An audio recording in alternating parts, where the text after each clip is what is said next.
Hey guys, what is up?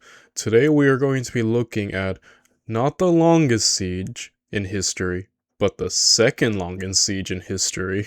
The siege of Candia. I was about to say Canada, but um, Candia, which I don't know anything about what war this is a part of, or even where Candia is.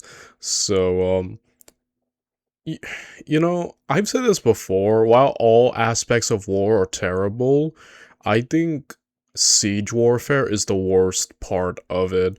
Because, like I said, I would much rather die in open battle, in an open battlefield, than to be trapped in a siege where often we've heard many times, people resorting to cannibalism and stuff like that because they're just trapped and can't do anything.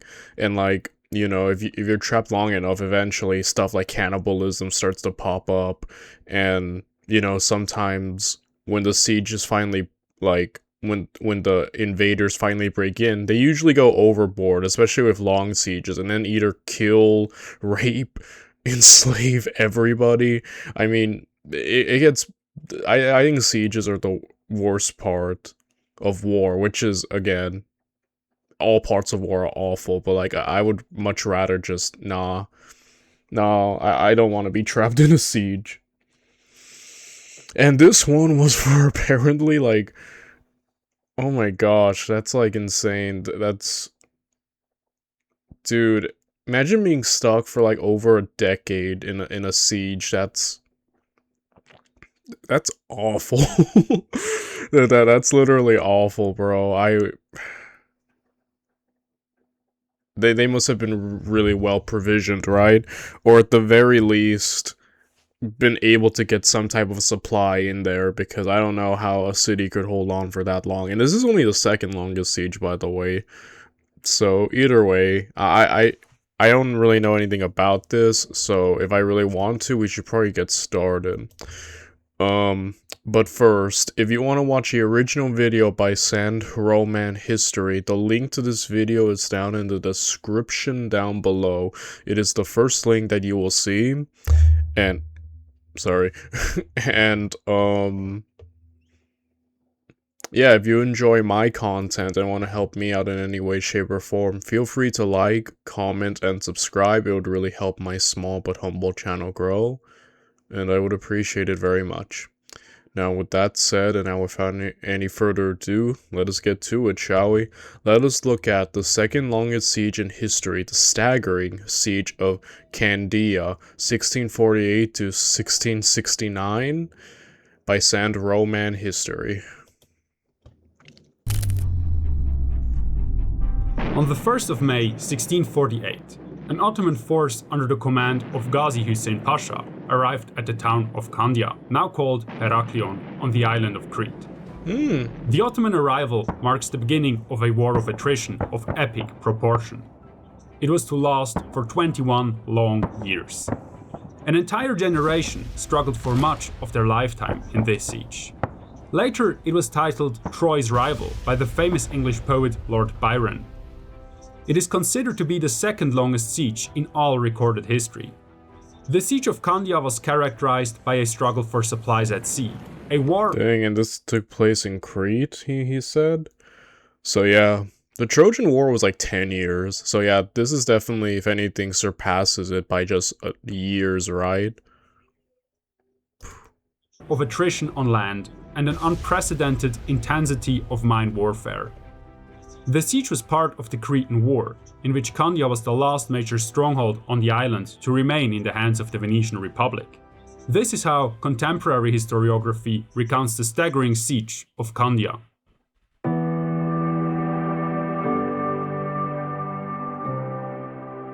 In the decades leading up to the Cretan War, the situation in the eastern Mediterranean was tense. The Venetian dominance in the region slowly waned after their loss of Cyprus in 1571. The island of Crete remained their last possession in the region.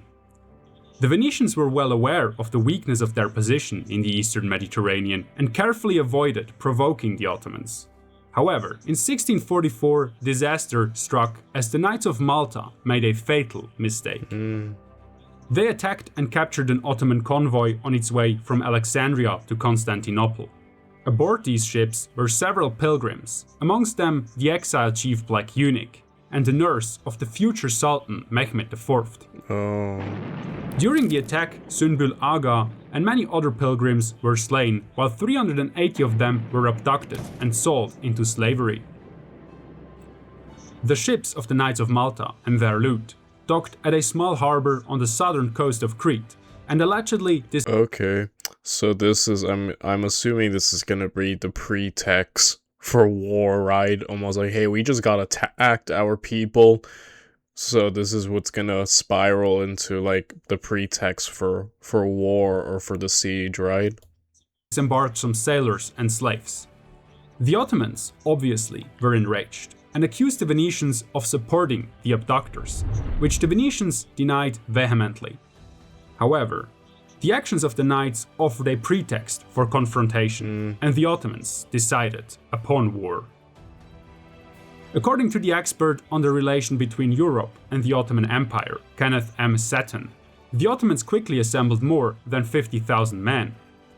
These embarked on a fleet of more than 300 ships and sailed west on the 30th of April 1645, heading for the harbor of Pylos, which was called Navarino at the time. The destination of the fleet had not been announced yet, because the Ottomans tried to soothe Venetian fears by implying that the fleet was bound for Malta, not for Crete. This deception worked out well.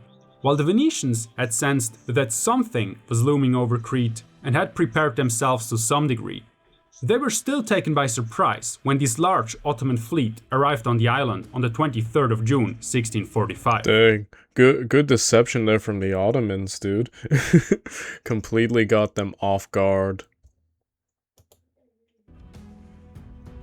The island's fortifications were, in principle, substantial, but they were old and had been long neglected. The Ottomans appointed a Proveditore Generale di Candia, a commander only appointed in time of crisis, and bestowed him with supreme power over both civil and military officials on the island. He put a lot of effort into repairing the old fortifications. Venice had also sent 2,500 troops to reinforce the island in 1644. On Italian soil, the Venetians soon began to prepare their fleet for war and asked their allies for help.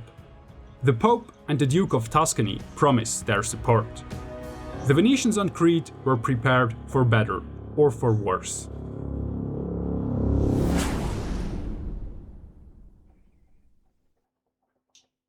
The Ottoman attack came in 1645. They first set foot on Cretan ground 15 miles west on the harbour city of Candia. From this base, they turned their attention to the small offshore island fortress of Santo Dero.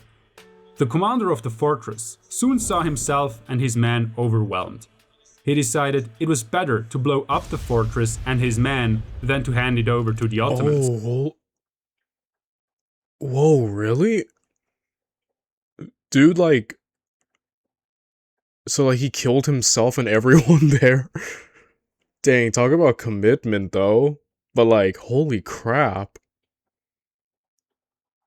That's insane. I did not expect a suicide bombing right there.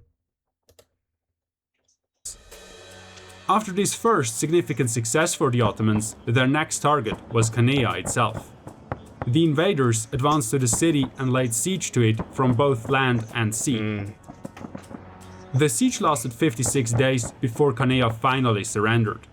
The Ottomans had now won a secure base on the island. Immediately, they began to rebuild the defenses, so that the Venetian attempt to recapture the town on the 1st of October was doomed. Even though they were supported by the Papal States, Tuscany, Malta, and Naples. So now that you know a few things about the siege of Candia, you should ask yourself, why have you not yet listened to Candia's stance? Now that you know that Candia stands, let's jump back to the siege of Candia. In November 1645, the Ottomans established a strong garrison and then retired to their winter quarters. During the winter, both parties frantically prepared for resuming the war next summer. Because the Venetians struggled to raise money and men, they tried to convince other Christian nations to join their side on the political stage. This was a difficult task, since much of Europe was still entangled in the quarrels of the 30 Years' War. According to Kenneth Seton, no help was to be expected even after the Treaty of Westphalia for several reasons. England and Holland, for example, had commercial agreements with the Ottoman Empire, and France was very keen to honor its treaties with the Eastern power. Dude, the 17th century is such a wild time. The 30 Years' War, the English Civil War, and now apparently this was going on, and then, yeah, the War of Spanish Succession immediately after, it's a very, we kind of talk more about this, time, I realize, dang, it is so underrated. No, I hardly hear anyone talk about it, you know? I have to go out of my way to hear about this stuff, so... Wow. It's talk about a really brutal century. Holy crap. But yeah, this is definitely Venice when it's on its decline, right? I don't know when the peak of the Venice was, but at its peak, it basically had what was one of, if not the most powerful naval presence on the sea. Yet now here, they seem to really need support. I'm not sure if this is on the decline or whatnot, but yeah, they seem to kind of be on the back foot at the start of this conflict. So the Venetians hired mercenaries to fill their rows, but these were incredibly expensive. To get the desperately needed funds, the Republic placed higher taxes on its mainland possessions and even opened the so-called Golden Book for money. This is to say, they sold nobility titles. Wow. The man to lead the Venetian fleet and army was Giovanni Capello, who was assigned Captain General of the Sea in 1646. He had a bad start, to say the least. He failed to prevent the arrival of Ottoman reinforcements, ordered an unsuccessful attack on the Ottoman fleet at the Bay of Candia, and failed to break the blockade of Retimo, which was one of the few remaining Venetian strongholds on the island. Retimo fell on the 13th of November 1646, after a siege of several weeks. Soon after, fighting ceased because the plague ravaged both sides until late spring 1647. In the summer of the same year, the Ottoman commander Gazi Hussein Pasha carried out his conquest of the island, and by 1648 all of Crete except for Candia and a handful of other strongholds was in Ottoman hands. The invaders now turned their attention to the last major Venetian stronghold, Candia. The Ottomans began digging trenches at Candia on the 1st of May 1648. Their commander, Gazi Hussein Pasha, ordered his sappers to invest the city completely. This took them about 3 months. At the same time, the Ottoman navy was cutting off Venetian supply lines. The fight for Candia was bloody and gruesome from the first minute. The Ottomans tested the defenders with several storm assaults and quickly installed a number of batteries and exploded more than 30 mines. The defenders, on the other hand, launched numerous sorties. As winter was approaching, the morale of the besieging soldiers ran low, and their mood turned mutinous. They refused to continue to fight in the trenches, and Gazi Hussein had no choice for the moment but to lift the siege. The siege for Candia started slow, but rest assured, an Ottoman storm is coming. Okay, so I'm wondering that's an interesting thing he said. He lifted the siege for a minute there. So I'm wondering if that's gonna be a thing, not a one long continuous thing, but kind of I'm gonna lift it for a bit and go back, kind of you get what I mean? More like intervals instead of one constant thing. I'm not sure, but either way, they still seem to at least have a presence surrounding the area. And I'm assuming the Venetians are gonna have to find a way to get supplies into that place, because either that or that city's beyond well provisioned for 21 years. Yeah, but yeah, they put all their food stocks into this one city. But yeah, that's the only way I could see them lasting even more than a year, you know? In the summer of 1649, the Ottomans renewed the siege. They retook their positions before Candia on the 1st of August. And this time, they would stay longer. An enormous number of sappers was deployed and slowly but steadily drove the trenches towards the city walls. Within the next 2 months, another 70 mines exploded and more than 1,000 Ottoman soldiers lost their lives. The Venetian defenders stood firm until another interruption occurred in early winter. 1,500 Janissaries, the Ottoman elite infantry, were withdrawn from the siege, and further reinforcements were not to be expected soon. Because his army now lacked the resources to engage in offensive actions, Hussein Pasha was restricted to blockading Candia.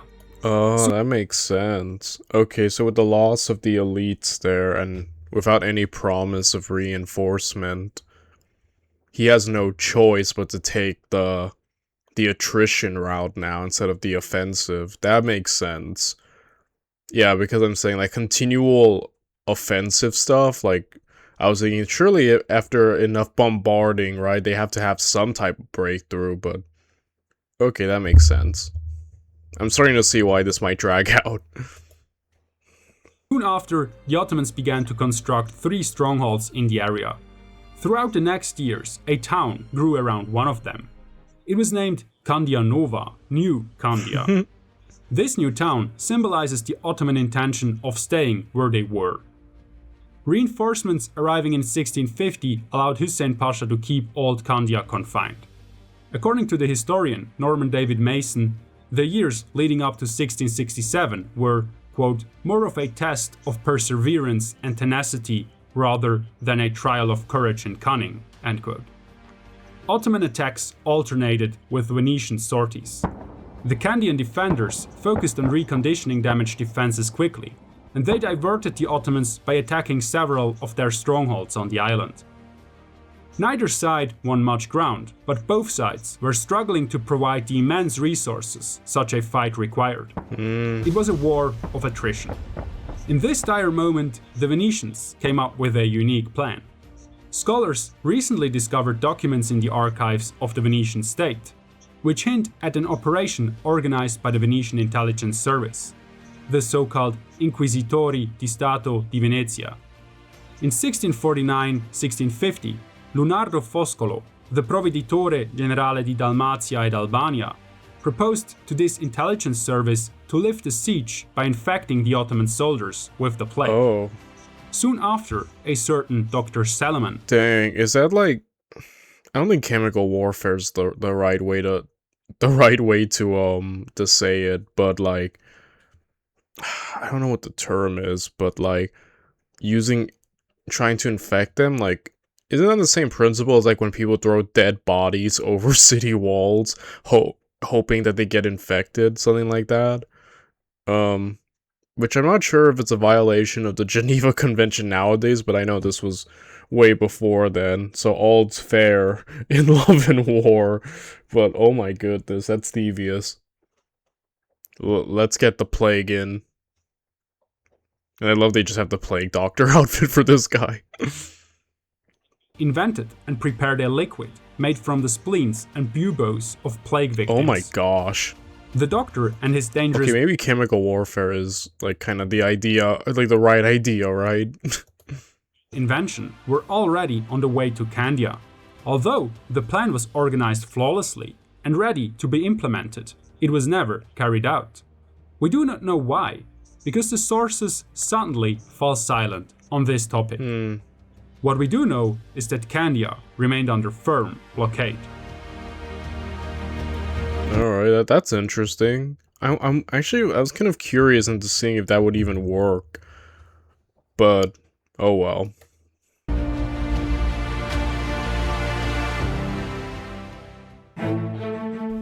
While the Ottoman grip on Candia remained solid for the next years, the main theater of war was the sea. It was strategically very demanding for both parties to wage war on Crete, because the island was far away from either side's home territories. Both belligerents had to supply their armies on the island, while at the same time they had to protect their own ships against enemy squadrons. Moreover, an Ottoman offensive on the Balkans forced the Venetians to divide their resources even further. Although the Senate of Venice concentrated as much of their resources on the naval war as possible, the Venetian fleet was smaller than the Ottomans' naval force. Venice only kept up with the Ottomans because their sailors were more experienced. The major Venetian strategy was to blockade the egress of the Dardanelles, while a small squadron held post around Candia and prevented a blockade from the sea. Although this worked out relatively well, the Venetians never blockaded the Dardanelles completely. Frequently, Ottoman squadrons made it through to Crete.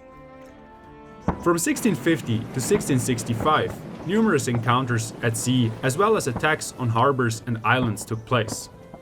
Some of them were major sea battles, for example at Naxos in 1651, at the Cyclades in 1655. It does make a lot of sense that the war would be primarily in sea, because again, Venice was known as a naval power, and its vast holdings across the seas. That makes a lot of sense. And the Ottoman Navy, especially when it got near its peak, was incredibly powerful in itself. So, yeah, that's really cool to see. And yeah. Or in the Dardanelles Strait in 1656. In general, the Venetians held the upper hand on sea, but they failed to transform their dominance into concrete results. From 1658 to 1666, the war at sea was at stalemate. The Venetians successfully attacked several Ottoman strongholds, but lacked the forces to occupy these places. Soon, they were also failing to maintain their blockade at sea. The Ottomans ordered the construction of two new forts at the European shore of the entrance of the Dardanelles: Sed el Bar, Rampart of the Sea, and Kilit Bar, Key of the Sea. This prevented the Venetians from entering the straits. However, at this time, the Ottomans were not only fighting the Venetians, but also heavily engaged with the Austrians in the Austro-Turkish War. Consequently, much of their manpower was needed on this front. After 1666, the naval theatre of war lost its importance. Only one major encounter at sea took place between 1667 and 1669.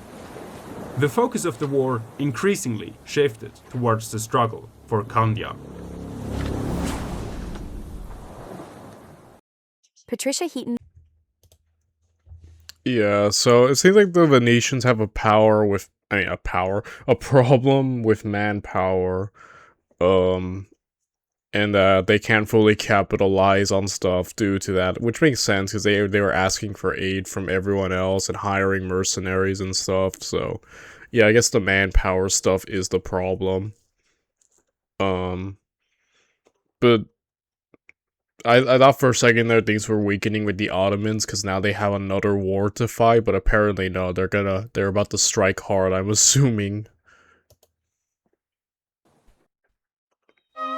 A major development in the war occurred when the Ottomans concluded their war against Habsburg Austria with the Peace of Vassar in 1664. As from now on, the Ottomans had much more manpower and resources for the war against Venice at their hands. The new Grand Vizier Ahmed Köprülü focused fully on this war. As the expert on siege warfare Christopher Duffy emphasizes, Ahmed Köprülü was not only determined to reduce Candia, but he also had the military experience required to fulfill that intention. Kenneth Sutton explains that the Grand Vizier began his preparations in the winter of 1665-1666 and dispatched some 9,000 men, along with ammunition and other siege equipment, to Crete. Ahmed Köprülü himself arrived in Candia on the 3rd of November 1666, from where he moved to the camps before Candia at once. While his men speedily prepared to rekindle the siege and increase the pressure on the town, additional troops and volunteers poured into Crete. By May 1667, about 70,000 Ottoman troops had gathered at the gates of Candia. Although this was partially balanced out by newly arriving Venetian mercenaries, historians estimate that the garrison of the defenders numbered no more than 11,000 men, of varying experience and training. On the 25th of May, the Grand Vizier held a council of war with his commanders to determine the dispositions for the siege. The Ottoman storm was coming for Candia in full force. During the first, relatively calm 15 years of the conflict, the defenders of Candia had been anything but idle. Some of the most skillful engineers of Europe had been brought to the city to improve its defenses, and they had made the town a tower of strength. While one side of the city faced the open sea, a ditch ran along the city on the 3 other sides. The walls themselves consisted of 7 strong bastions on the landward side and were reinforced by cavaliers, that is, raised platforms providing space for additional artillery. These bastions were connected by a curtain wall, covered by outworks such as ravelins, and several detached forts. The firepower of the defenders was increased by numerous artillery positions and caponiers running along the city walls. The garrison, the city's inhabitants, and the crews of the Venetian fleet had all helped to make the aging defenses of Candia a system of defense which was deemed nearly impenetrable. That is an impressive defense, though. I must admit. Yeah, that looks just really like. It's good they weren't idle, because when we started this video, he said, you know, the defenses were like old, and you know, they didn't sound so impressive. Yet now this is a great way to show that, like, yeah, they're sparing no expense, the Venetians, which makes sense because after losing you know, Cyprus, that they're kind of like, I guess, power is really dependent, definitely, on not losing Crete. So it makes sense that they are going to put it all that they can into this.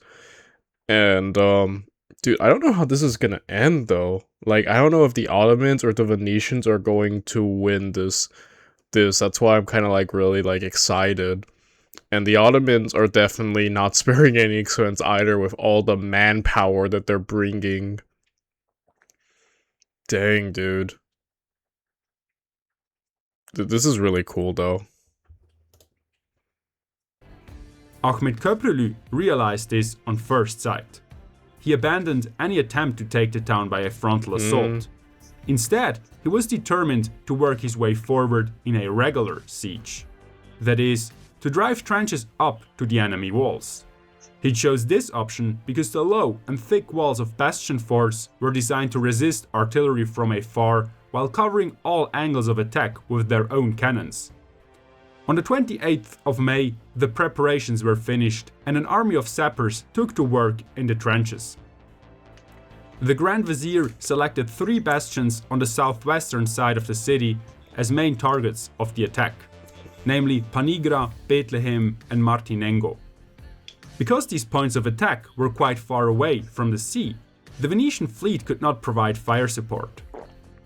Pioneers and sappers drove the trenches slowly towards the city walls. While the labyrinth of trenches and saps advanced ever further, a storm of shot and shell rained down on the city and caused immense casualties among both the defenders and the remaining inhabitants. Oh my gosh. It was not long until the Ottomans reached the slope of the glacis, which was intended to protect the walls from direct artillery fire. Now the Ottomans began to install their breaching batteries, which put them in a position to shoot directly at the walls. Their trenches and galleries, covered with earth and woodworks, soon reached the counterscarp, the side of the trench further away from the city. Meanwhile, the defenders of the town were harassing the attacking Ottomans not only by bombarding them continuously, but also by sallying out from their defenses and meeting the Ottomans with their swords in the trenches. They also continued to divert them by attacking places elsewhere on the island. Due to the superior numbers of the besieging Ottoman force, every attempt to end the siege was deemed to fail. In this dire moment, the Venetian Captain General Francesco Morosini entered the stage. Soon after the first... I love the cat photo right there. But yeah, again, now that the Ottomans definitely are, I think, adapting really well. I love the way everyone keeps adapting between the Venetians and their, you know, fortifying of the city, and then the Ottomans and their formal siege approach of getting even closer and being more effective to where the Venetians can't use even like naval support. again, it's like this constant, like, Uno reverse card to every situation, you know? And it's just like, I'm just wondering, like, dang, who's gonna win? Like, I don't know. I'm so, like, I'm literally on the edge of my seat right now. Well, not literally, but I am on the edge of my seat because I don't know how this could possibly end. Ottoman attacks in late May 1667, he arrived together with reinforcements of the Knights of Malta and the Papal States. Fun fact, Morosini always dressed in red from top to toe and never went into action without his cat beside him. Anyways, Alright, that's kind of cute though. Oh man, that's cool. He has great fashion sense. more of a threat than the Ottoman trenches and batteries above the ground were the mines, which were dug foot by men armed with shovels and daggers. Within a few weeks, a network of tunnels was dug around the city. While the Ottoman miners tried to undermine and explode the Venetian defenses, Venetian miners awaited them in countermines, ready to blow up approaches, seps, and mines and bury the men working in them. The conditions in these dark holes were terrible, and suffocation was an omnipresent threat. The explosives varied from relatively small containers to dozens of barrels of gunpowder. Whenever possible, the miners intruded the mines of the enemy and exploded or sabotaged their explosives early. When enemy miners met each other, a bloody struggle ensued in the dark, muddy, and narrow tunnels. Yeah, looking at these SandRhoman history videos, the few sieges we have, I always find it, like, interesting when people resort to landmines by literally digging underground and getting to it, and then these underground battles that everyone's having. Like, I find that so unique. Again, there is a lot of creativity in siege warfare, at least from other parts of warfare that I do notice, in terms of just, like, this Tom and Jerry-esque spy versus spy, constantly trying to find ways to get the enemy off guard, and you know what I mean? Like, I don't know. I do kind of find that part of siege warfare incredibly fascinating. So, yeah. The men, barely able to stand upright, fought each other eyeball to eyeball with daggers, clubs, and similar short weapons. As Christopher Duffy explains, mine warfare was actually a significant part of most of the sieges at the time, and extensively used by the Ottomans. As primary sources show, mines were exploding around the clock, causing at least every month as much terror as physical harm. From late May to early September alone, a total of 300 mines exploded in the Candia tunnel network. The ground around the town was riddled with craters from these explosions.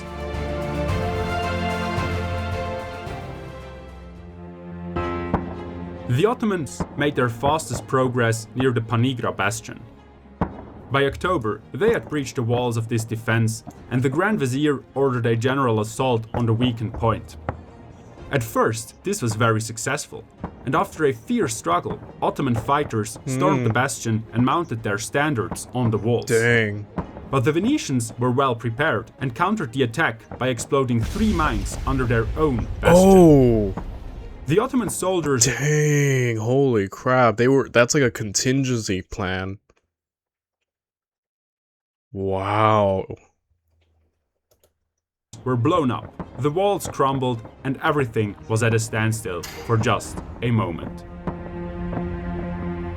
Then the defenders stormed forward and pushed the attackers back over the walls. The Ottomans, who had been hurled inside the walls by the explosion, were decapitated and their heads thrown out as a gruesome message. Holy crap. The Venetians were quick to repair the ramparts of the bastion, but only a few weeks later, on the 11th of November, 4 Ottoman mines tore the walls apart for a second time. At this point, the Ottomans had taken the outworks of Bethlehem and Martinengo, but had failed to conquer a single bastion. As they now tested the defenders of Panigra again, they suffered massive losses but managed to lodge themselves in the ruins of the bastion. But Francesco Morosini had ordered his men to prepare for this.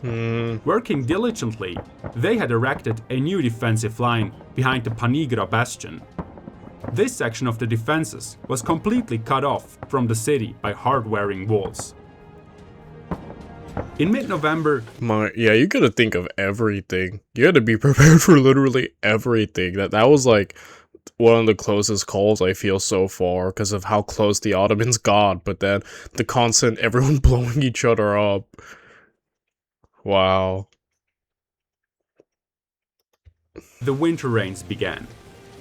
The trenches were regularly flooded. The same goes for mine tunnels. This forced Ahmet Köprülü to suspend operations.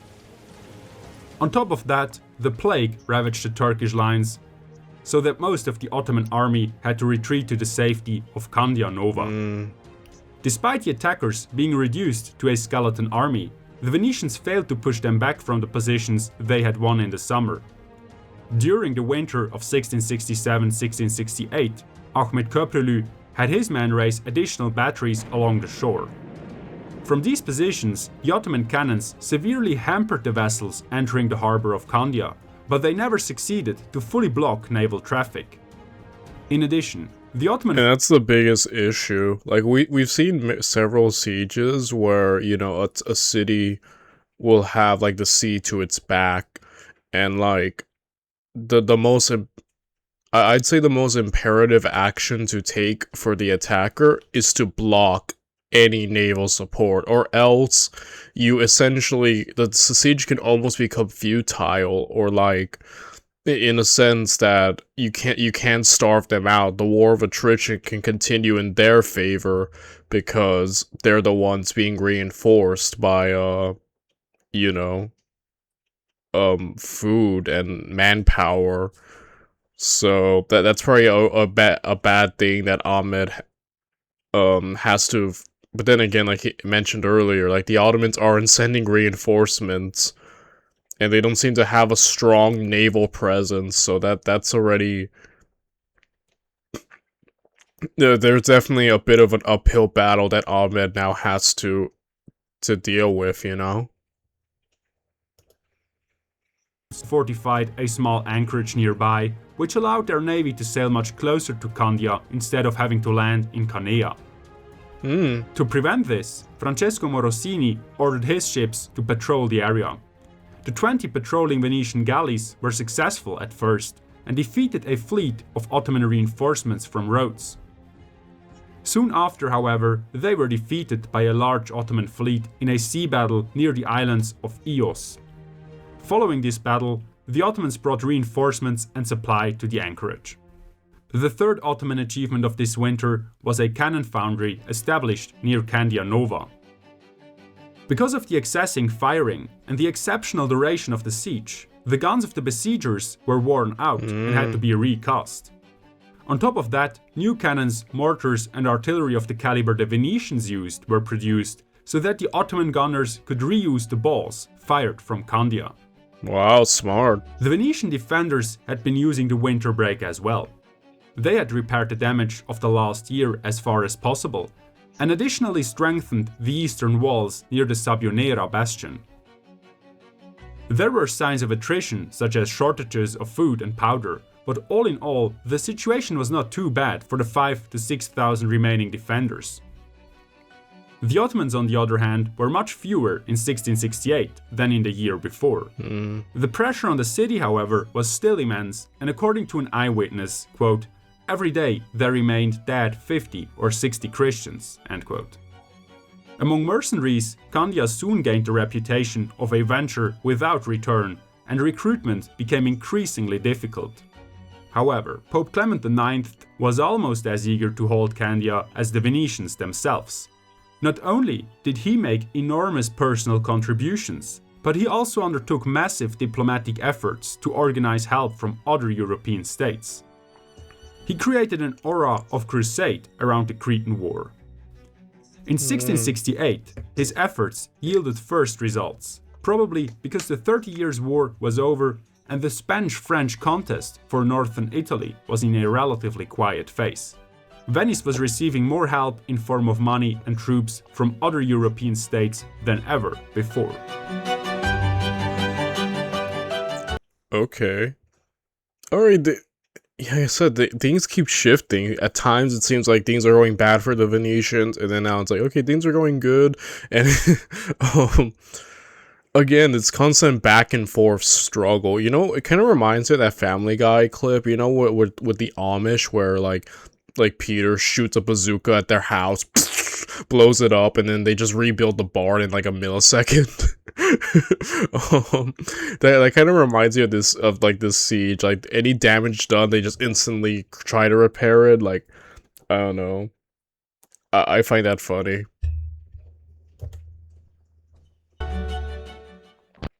What if you could... It was not until June 1668 that the Ottomans revived the siege. This time, however, the bastions near the sea became their main targets, Sant'Andrea and Sabbionera. At Sant'Andrea, they did not dig, but pile up the earth. The ground between the bastion and the Giofiro River consisted of bog-like marshes and solid rock, and the Turkish sappers had no choice but to bring immense amount of earth from elsewhere to build their approaches. They built a network of sandbags strengthened with gabions and fascines. From their already advanced positions, the attackers fought their way forward step by step. After weeks of struggle, they were threatening the whole western front of Candia. Morosini resolved to more drastic measures. He ordered his cavalry to sally forth and clear the trenches. Dang. The mounted men met firm resistance, but then, in a desperate fight, managed to push back the Ottomans from their most advanced positions. However, I'm shocked to see they still have cavalry. um, because usually you hear about like horses being eaten, animals. The fact that they still have cavalry is kind of amazing. the besiegers continued their efforts at Sant'Andrea, and only the flanking fire of the bastions of San Spirito and Panigra stopped them. Simultaneous to the attack on Sant'Andrea, the Ottomans advanced towards Sabbionera, where the ground was very sandy, as the name of the place suggests.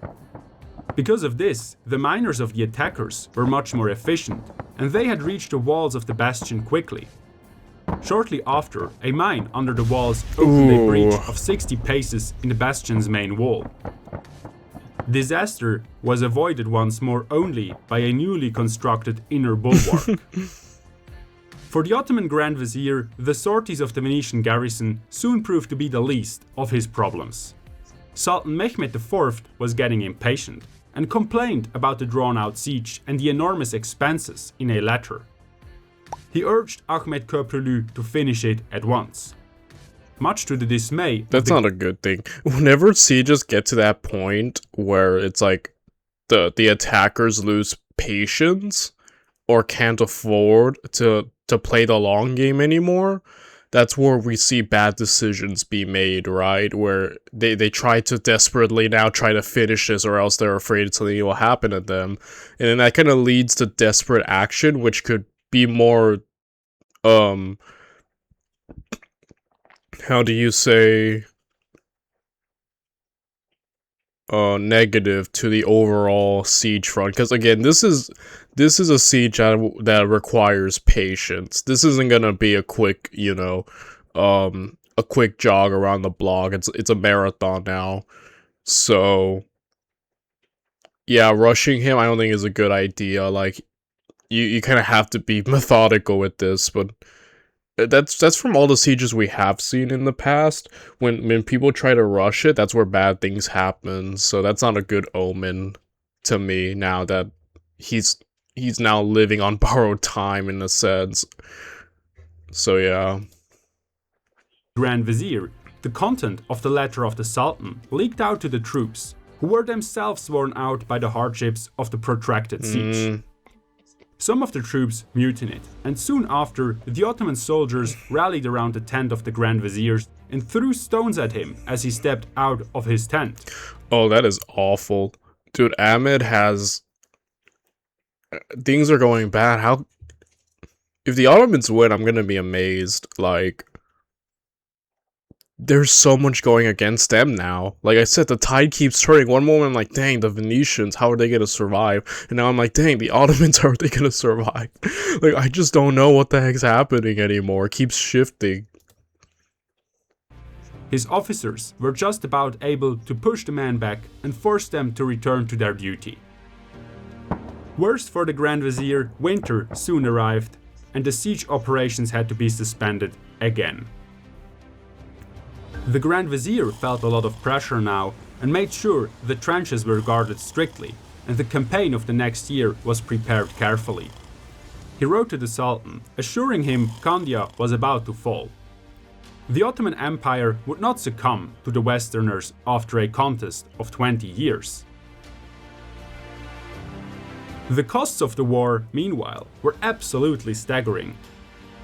Mason Norman Davies estimates Venice had invested 4,400,000 ducats and lost about 7,000 men, while the Ottoman casualties are estimated about 5 times higher. Oh my gosh. In spite of this, neither side was willing to give in.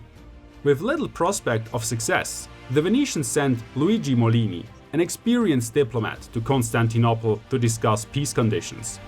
He offered to pay a tribute and compensations, but also to restore all the formerly Turkish lands in Dalmatia if the Ottomans abandoned the siege. However, the Sultan and his Grand Vizier made it very clear that there would be no negotiations as long as Venice didn't cede the complete island of Crete to the Ottomans. And they can't do that. Again, we are at an impasse, my dear sir. Neither side can back out, but it seems like Venice's nerve is starting to show, right? Because, at least with the higher-ups, like, yeah, the Ottoman soldiers are definitely breaking, but the Sultan is not. Meanwhile, the Venetians higher-ups showing their weakness by basically doing this, right? They're showing that they are the ones running out of nerve. So dang, man. Yo, it would suck. Like I said, it sucks for any side if they lose. Venice has spent so much money to lose that and decline further. Like, that would be the disaster. The Ottomans have spent so much time, also, and if they lose that, then dang. In early 1669, negotiations were suddenly suspended. This was mainly because of the influence of the Pope, who wasn't willing to accept a defeat in a war he had given the aura of a crusade, and because of a change on the diplomatic stage in mainland Europe. Under the influence of Pope Clement, France and Spain finally agreed to abstain from waging war on each other for the duration of the Cretan War. This was beneficial to the Venetian efforts in Candia, because both these European powers had promised support only if there was peace in Western Europe. This was a major triumph in the Pope's diplomatic quest to unite the strength of Christendom. Okay. Alright, Spain and France teaming up to help Venice? That could really change the entire tide of the war.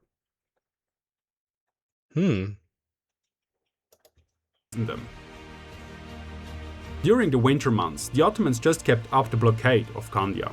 But once the reinvigorating sun of spring began to warm Cretan soil, they returned to their shovels. On the 31st of March, the Janissaries launched a storm assault on the Sabbionera bastion and successfully overran it. But as soon as they had lodged themselves in, the Venetians again blew up a mine under their own bastion. In the ensuing confusion, they took the bastion back. Only 1 week later, on the 7th of April, another mine exploded under Sabbionera, Oh my gosh. this time carefully prepared by the attackers. This constant Uno reverse card of the frickin' mines is hilarious. You just keep like, we blew you up, no, we blew you up, like, just, it keeps going back and forth. Like I said, this siege is just so back and forth, bro. It was extremely effective, and a large part of the bastion fell into the ditch. At this point though, the low morale of the besiegers became a problem for Ahmet Köprülü. He ordered his men to storm the breach, but they refused to take the risk of another assault and confined themselves to a massive hail of fire on anything that moved on or near the walls. In the meantime, the Venetians had dug a mine tunnel under the plate of rock on which the Ottomans constructed their approaches. In arduous efforts, they placed a mine of exceptional dimensions and carefully sealed it. Ooh, now that's interesting. The explosion allegedly shook the ground for miles around and shattered the solid rock into fragments, so that the ground engulfed the helpless attackers and their trenches. Oh. This was another severe blow to the morale of the Ottomans, and their commanders barely managed to keep their troops fighting. Subterranean encounters took place daily now, and both parties fiercely fought for the domination of this gigantic rabbit warren underneath the trenches and defenses.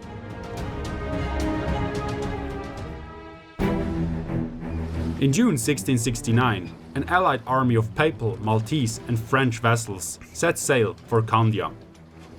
This was one of the largest fleets ever assembled to support the town.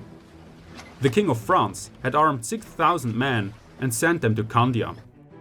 On the 19th of June, almost 2 weeks before the heavy warships arrived, some of the lighter ships already made it to Candia. Aboard were mainly French soldiers who entered the city under the cover of night. Only the musketeers of the king refused such a cowardly entrance and disembarked the next day in plain sight of the enemy. Oh my gosh, I'm worried about about things now. I mean, the French are kind of successful post 30 Years War, like, you know, but yeah, again, like I said, this is a real tide turner, I feel, you know, with all this Western European support, but I'm also kind of worried about, like, the butting heads now and what the French are gonna do. Because the French are very direct, let's say that. So, I don't know. This could either be Venice's salvation, or this could, like, create a slew of new problems, unforeseen. The result of their chivalric landing were several dead musketeers. With this addition to the garrison, the Candian forces were stronger than ever. The arrival of these reinforcements didn't lessen the Ottoman soldiers' dismay, but at the same time, Sultan Mehmed IV gave a blank check to proceed with the siege to the Grand Vizier. After a short and decisive council of war, the Ottomans reinvigorated their efforts to take Candia. Meanwhile, the French in Candia grew increasingly impatient. Oh my gosh. Their commander, Philip II, Duke of Navai, insisted on immediate action. In the early morning of the 25th of June, the French assembled along the eastern defenses of San Demetri. I'm worried, bro. You know this? You know what I'm getting? Like, it reminds me of like the crusade against the Ottomans, where I forgot what was the battle, but essentially where the French didn't like listen to their allies and then just decided to Leroy Jenkins and started attacking the Ottomans and then got defeated, and then everyone the entire crusade against the Ottomans was defeated. I forgot the battle, guys, but wait.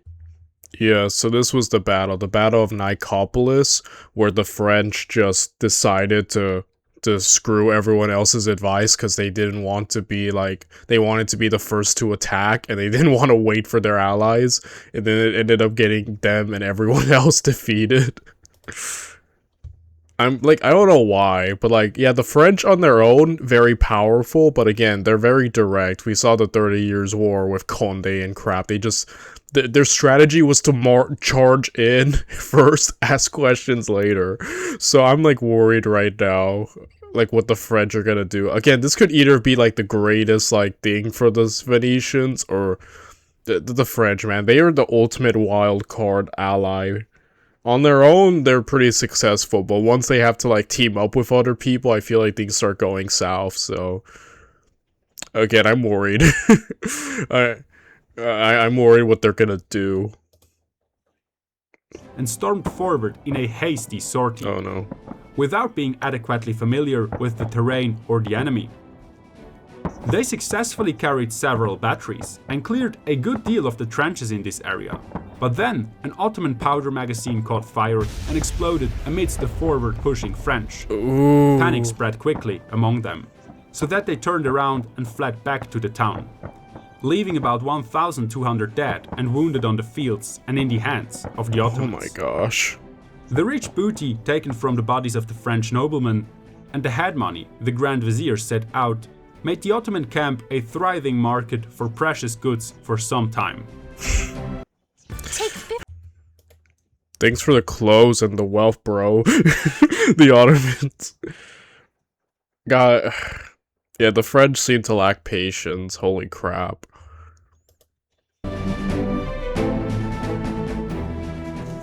Last-ditch attempt. No pun intended. On the 3rd of July, the sails of the Allied Armada finally appeared on the horizon. A joint assault by land and by sea was launched near the Sant'Andrea bastion. On the morning of the 24th of July, the galleys began to bombard the Ottoman batteries. But after 3 hours of fighting, the French flagship exploded as its powder magazine was hit by a cannonball. This spread massive confusion in the attacking fleet and disrupted the whole enterprise, which ended in a disaster. Simultaneously, the land attack failed too, due to the resistance of the Janissaries and a lack of coordination between the Allied troops. This was a welcome relief for the Ottomans, who immediately returned to their approaches and who were striving for retaliation. Francesco Morosini's cautious proceeding was mistaken for cowardice by the French, who consequently refused. You know, I'm starting to think that maybe the Venetians would have been better without inviting the French. Without getting them involved, they might have actually, they might be better off, because, oh my gosh. Yeah, there's now disunity within the ranks, while the Ottomans are still, for the most part, I mean, there is, like, you know, how do you say, there is, like, tension and mutinies, but now that's starting to be a big part of the defenders, just because of this. To take part in the construction of new defenses. The Duke of Navai declared he had been tricked into thinking the town was defendable by the Venetians, while it was, in fact, untenable. The blood between the allies turned bad. During the next weeks, the Allied commanders discussed over and over again what they should do, while the mood got worse and worse. They came to no clear decision, while the Ottoman assault branded against the city walls in short intervals. Finally, on the 20th of August, the Duke of Navai left the city with all but 500 of the French soldiers. This was a severe blow to the morale of the garrison, oh my gosh. and most troops soon followed the French example. Only the Germans agreed to remain on their posts. On the 31st of August, Oh, that's a disaster.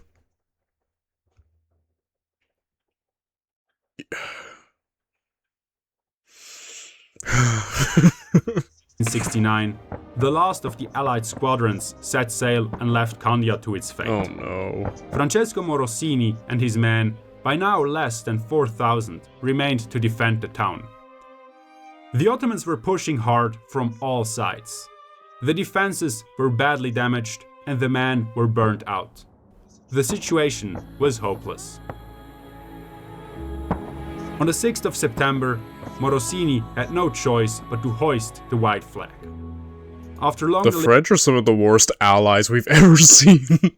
They make some of the worst allies, like, so many different times where they just... Oh my gosh. I've never seen a siege do worse by being reinforced than now. That's insane. Wow, so that's how it ends, huh? Yeah, we need to stop it. Why does this keep happening? So many points in history where the French are just the worst allies to have. Oh my gosh. Yo, Venice. Venice got screwed over big time. liberation, Candia was surrendered on condition that the garrison and all inhabitants were allowed to depart with all military honors, their property and their artillery. The Venetians were to retain their conquests in Dalmatia, Bosnia, and Albania. Despite these highly favorable terms for Venice, Morosini was criticized harshly in the aftermath, because he had surrendered Candia and negotiated peace without receiving permission from the Venetian Senate. On the 27th of September, the Grand Vizier made a triumphal entry into the town, and the last man of the garrison embarked for Venice. At last, Venice ceded Crete to the Ottomans. This put an end to one of the longest and bloodiest sieges in history. It became a lesson for a new generation of engineers. Candia seemed like a pile of stone with only the innermost parts of the city fairly intact when the Grand Vizier entered the town. The garrison had made nearly 100 sorties and faced about 60 direct assaults on their walls. More than 1,100 Venetian mines exploded, while the Ottomans counted 3 times as many. The Venetians alone had used more than 48,000 shells and over 100,000 grenades. During the 21 years of the siege, about 120,000 Ottomans and 30,000 Venetians lost their lives, not to mention civilian casualties. For about one generation, Venice and the Ottoman Empire struggled for Candia, and many spent the best part of their lives at, on, or underneath its walls. Dang. Wow. That was insane. Wow, that was really cool. I guess I did not know how that was gonna end, so I do love going into these things blind, because I keep guessing, and like, yeah, we need a... The freaking French, dude.